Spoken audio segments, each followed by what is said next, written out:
The Accreditation Centre here at Manston facilitates the Level 2 Intermediate Diploma Aviation Operations on the Ground on behalf of the AM team, the Apprenticeships Management team. The apprentices will spend 20 weeks here, carrying out most of their units whilst at Manston. The remainder of the units are carried out once they are sent to the RAF stations to begin their operational careers. This is our first day today, so just filled in some paperwork and then had our first few lessons. They've been completely open with any questions we've had, and are constantly encouraging us to speak up and actually ask if we're not sure of something. So yeah, we felt very supported actually. We get a wide diversity of apprentices joining the Royal Air Force. For example, we've got Joe here, he's 19, and we've got Emma, she's 31, and she's obviously got a lot more life experience than Joe, and they've probably joined up for different reasons, but we cater for all those individuals. I didn't ever feel completely that the office life was for me, that stuck behind a desk. I've always wanted a more practical, physical job, which is why I thought that the RAF, and especially being a firefighter, would suit me down to the ground. During the college course that I was doing, we got an insight into the different public services and the different types of jobs that you can do in each public service. And then I picked the RAF Fire Service out of that. The apprenticeship programme is just one element of the recruit firefighter course. Once they've completed their training during the daytime, a lot of time is spent in the barrack block revising so they can complete formative and summative exams. We do have to do a fair amount of work in the classroom, learning the theory side of each module. Obviously that's important so that you've got an overall understanding of what you're about to do for safety reasons as well as for part of the course. The discipline's been a lot different from obviously what I've had at home, but the other recruits have more than helped me through it, and I'd like to think I've helped them through it. The levels that are expected of you are tough, but it's meetable, and you do gradually sort of claw your way there really. What starts out as quite a big challenge somehow becomes easier over the weeks of phase 1, and hopefully will continue in phase 2. There are 5 different phases that the recruits will go through. The first phase is the first aid at work, where they'll gain life-saving skills. Then they'll move on to the domestic phase, where they will have hose running skills, ladders and pump drills. Then they'll go into a structural phase from there on in. They've been exposed to different environments such as chemical incidents, etc. Once they've completed that, they'll go into a breathing apparatus phase, where we will expose them to search procedures, toxic fumes, live fire. We've just learnt how to take our BA sets off in end-trap procedures. We've learnt sit against the wall to undo our straps, take our BA cylinders off our back while still under air, drag it in front of us so we're like crawling backwards, crawl back up to the wall, sit the cylinder back up against the wall, and then the procedure to get back in your cylinder and get back under air as soon as possible. That was kind of a lot more difficult than you kind of think it's going to be. You've got your eyes shut to sort of make it realistic. You're in an environment where you can't really see very well, and you've got these big thick gloves on, so you can't really feel your toggles or figure out where everything is. So you've just got to kind of learn roughly where things are and kind of try and feel your way through it. So it takes a lot longer than you kind of think it is, and I think I'm a bit of an air guzzler. I used a lot of air up then, but no, it's good. It's good to know it for sort of the situations we're going to be put in. So we've just practiced removing our BA sets down in the bays. We've practiced taking it off, crawling with it in our arms and then putting it back on. So now we're going to go up to the BA cages. We're going to practically put into practice what we've just learned in an enclosed space. So we're going to go into the cages as a pair, do the different challenges what are in there. When we get to the tunnel, we're going to remove our BA set and crawl backwards through the tunnel, then put it back on, and then our partner's going to go through, and then we're going to negotiate our way out. Yeah, I'm pretty excited about going into the cages with all the gear on, the BA sets. It's going to be sort of interesting to see how it feels, with the weight on your back and manoeuvring about, and we're going to have to use the escape method as well, so taking it off, getting through a small hole and putting it back on again, and there are tunnels and all sorts of interesting obstacles we're going to come across. So yeah, I'm kind of looking forward to it. It's going to be fun, but yeah, just interesting to see how I kind of deal with it as well. So. We did well, me and Emma. We got a bit stuck halfway around, but didn't panic. We helped each other out, and there was a bit confusion as well. The other lads coming up behind us, so it was hard to communicate with them as well as communicating with Emma. And obviously with this on, it's quite hard to communicate to hear each other. But overall, it went okay, yeah. It was really, really good. You know, lots of little holes to squeeze through and interesting little obstacles to get round. And obviously Joe being quite a big guy, you know, it must have been a lot harder for him than it was for me. But yeah, really, really good fun. I quite enjoyed it.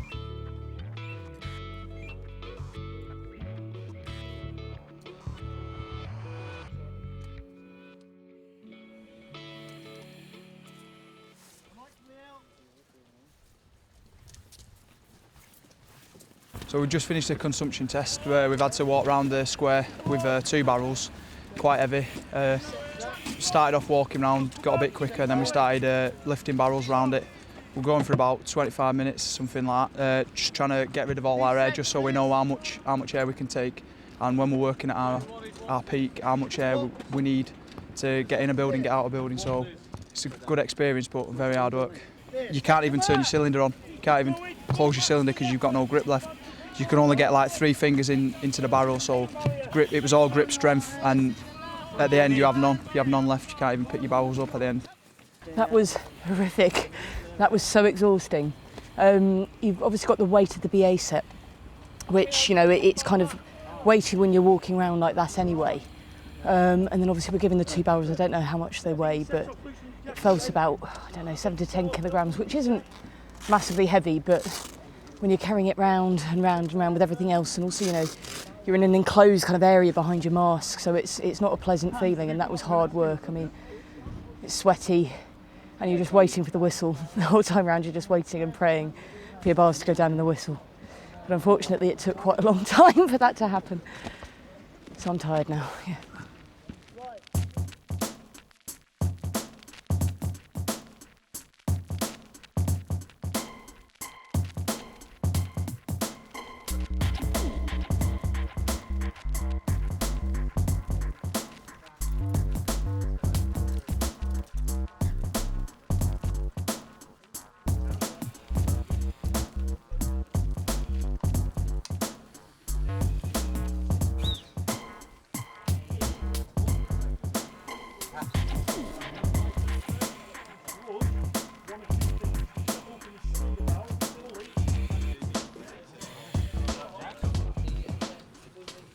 Right, so we're doing guidelines today. It's pretty exciting. We've been practicing a lot with our gloves, like tying the knot in the rope. It's an absolute nightmare with these big gloves on.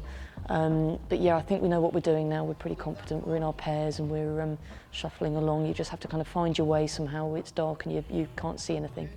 You find a decent object to attach the rope to, tie it off, and you're on your way again, so it's not too bad. They come into a building, like the building we've got here, and we teach them how to carry out their search procedures, so they're keeping themselves safe and making sure that they search every compartment and finding casualties. And once we finish here, then progress to take it a stage further in smoke, in heat, and just building up the training phase by phase to ensure that they're competent, because it's vitally important that they master this task before they can sort of pass out of here as qualified firefighters.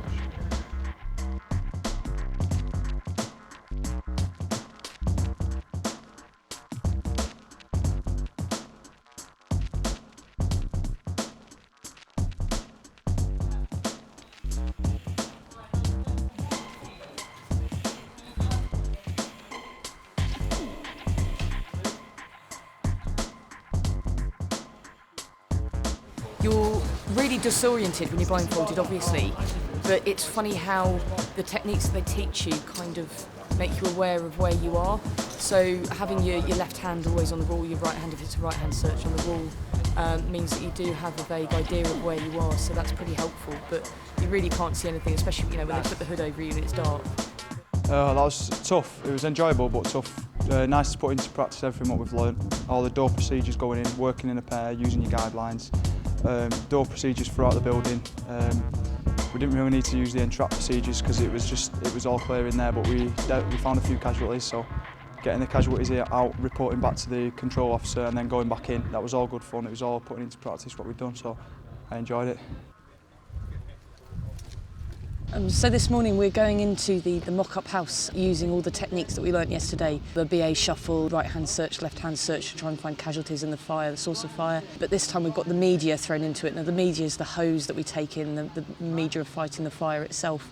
So there's a lot more to think about now. We've got to think about getting the hose in there, getting it round, where each other your partner is, and so yeah, we're kind of adding more and more on to what we've learnt already now. I'm quite excited about doing this, but I've just got to get my head on a bit as well. I've got to sort of remember everything I've learnt yesterday, because we've not really done too much on it. It's only a couple of attempts we've done so far, and obviously there's a lot more to think about now, and new techniques and the safety aspects. So yeah, I'm excited. Yeah, it's going to be interesting to see how I go.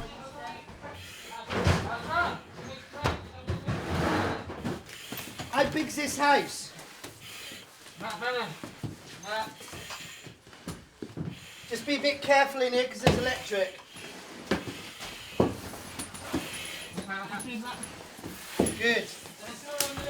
Ignore that door.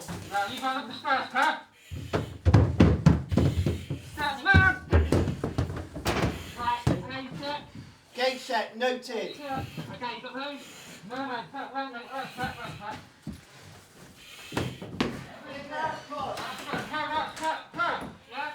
That was tough. The same sort of principle as what we did yesterday, but we added a hose reel today. We thought it'd be just the same as yesterday without a hose reel, but obviously it wasn't.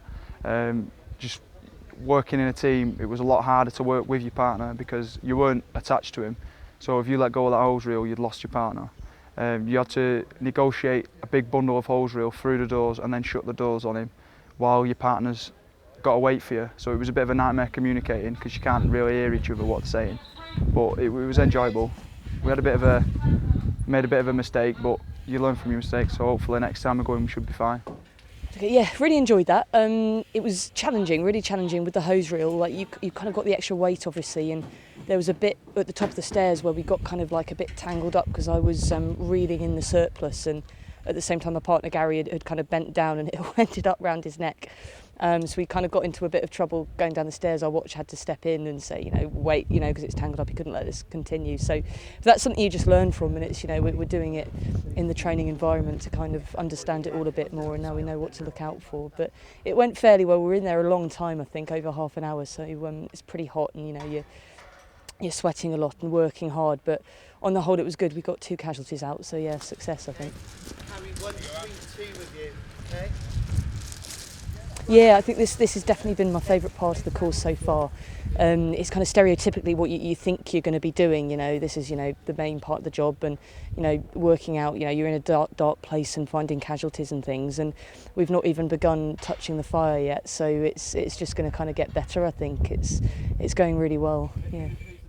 I've had to learn to toughen up pretty quickly in terms of the banter and the egos that are around, so it's you strengthen yourself inside, I think, a bit, and it's been really good fun, and I think all the changes, everything that I've experienced has definitely been positive.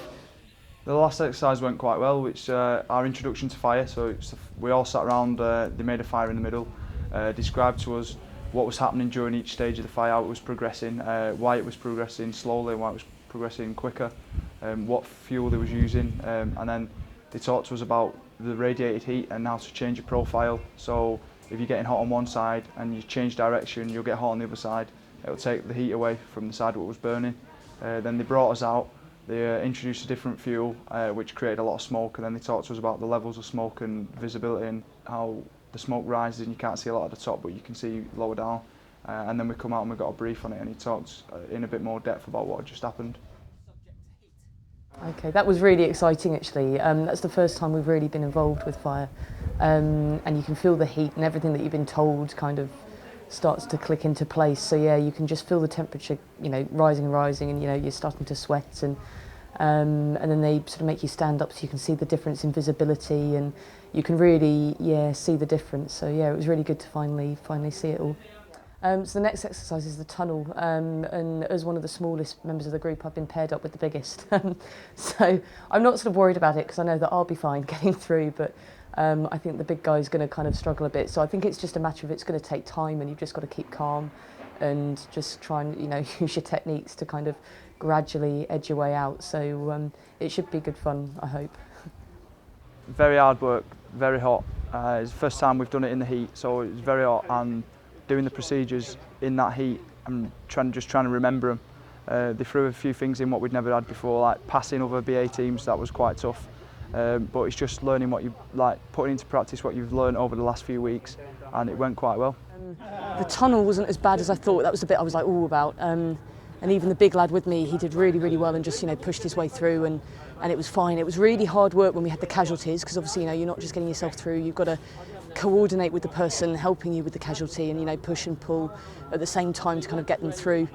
And it's kind of awkward, all the nooks and crannies that you've got to get round with the casualty, and at one point I thought I was dropping down into the area and thought that I was going to be landing on the casualties. You've got to kind of wait, but it went really well. It went a lot better than I thought it was going to be. They've been, talking to us about this bit all week, and we've all been kind of like worried about it. But yeah, it was good fun, and it's good to do it with the fire and smoke and stuff, kind of more realistic, really. We all feel like we're living a bit of a dream now. We've all waited so long to get in to start the training. We've had to do 9 weeks down at Halton. We've come here. We've done about 9 weeks here now, and it's all starting to get a bit real now. And we're going into introducing fire to the training now. So all your procedures still stand, but with the element of fire and heat, smoke in there. So yeah, we're all definitely living the dream now. Obviously, we've learnt quite a lot so far, and we've kind of got to retain that knowledge in order to put everything together and move on to the next few phases. But also obviously take on new things, learn new bits of equipment, and not only that, but in kind of stressful and physical environments. So it's the next few weeks are going to be pretty gruelling, but we're excited to get on with it, really. The challenges are definitely mounting up now. Looking over the next few weeks, we all understand that we're going to be under a lot of pressure.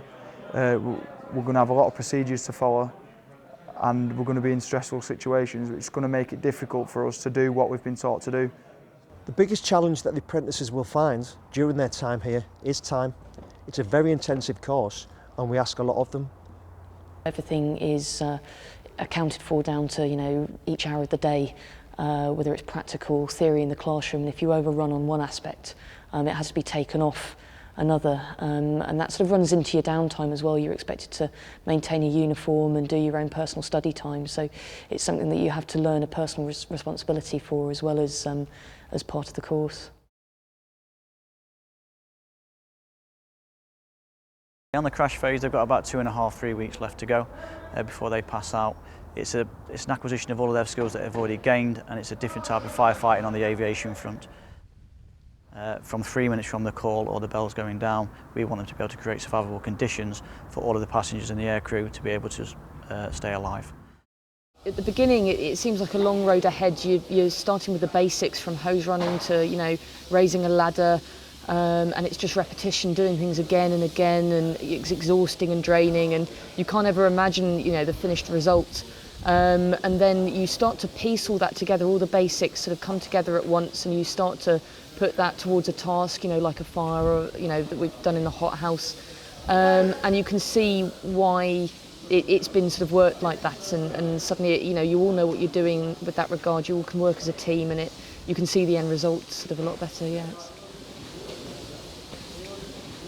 The importance of apprenticeships in the RAF is that all the apprentices, regardless of what qualification they're doing, are working to the same standards. These standards can then be used nationally. If they choose to end their careers in the RAF, they can take these transferable skills and gain employment outside in the civilian sector. When I joined the Air Force, the recruits did their basic fire training. Once they'd finished their fire training, they went off to their units, but they had no qualifications. At least now, when the recruits finish their training here, they can carry on with their work, and all their qualifications can be used in civilian street as well, so it's a lot better for them. So yeah, this afternoon we're having a dry run of tomorrow, so we're going to be sorting out our positions for the RTC, where we demonstrate to the families, getting a casualty out of a car, and it's then the drill tower, which is where we raise the ladders up, get our hoses aloft into the tower, and get water on out of the tower.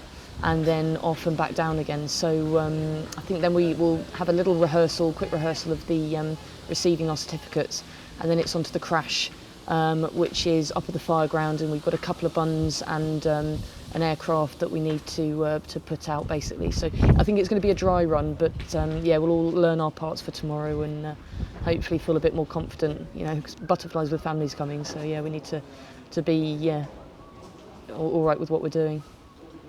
Yeah, I'm a little bit nervous for tomorrow. Obviously, we've all got different jobs to do, but we all know what we're doing, so everything should go according to plan. And other than that, I'm excited to have finished the course and achieved what we've achieved, so very excited.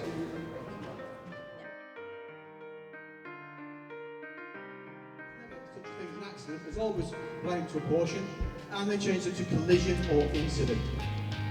So all you do is going to respond to a simulated road traffic incident we have mocked up in front of us. The sort of thing that could happen any day of the week when they're on duty.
That the course deserves to leave. I think the course has done very well as a course. We've had no problems, we've not failed any exams, and I'm really excited to get onto my unit now and do what we've been taught to do.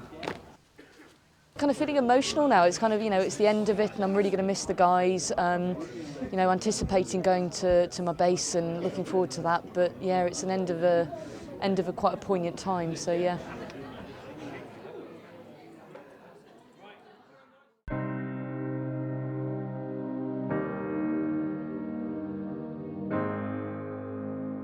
I've been working here at RAF Northolt for about 9 weeks now.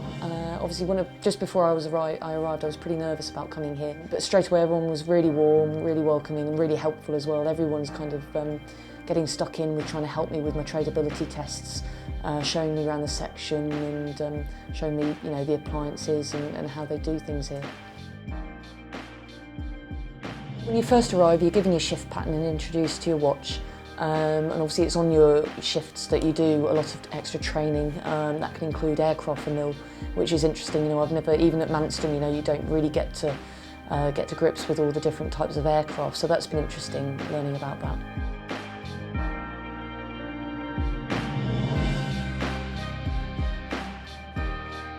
Been at RAF Warrington now about 3 months. Quite a lot of paperwork to do on your first couple of weeks, getting stuff signed and making sure you've arrived. I've gone through the training establishments now, and it's a lot more relaxed here with the training. Basically, you get taught like a one-on-one kind of thing instead of being in a classroom in a lesson. You actually get hands-on here. You can come in any day and just get a piece of equipment out and just start. You can train yourself on it. You can ask any of the lads any question. No one will hide anything from you. Everyone's willing to help you. I'm definitely glad I've got through the training, and I'm just doing the job what I started out to do now. My immediate future, I need to concentrate on my tradability tests. I need to complete all that in order to get my SAC ranking. And then after that, I'm quite excited. I've got my first overseas tour coming up in July. I go off to the Falklands for 4 months. And that's going to be very different to life over here, obviously. So I'm excited about that. And once I return from that, I can look at focusing on where I want to be in the future in terms of ranking.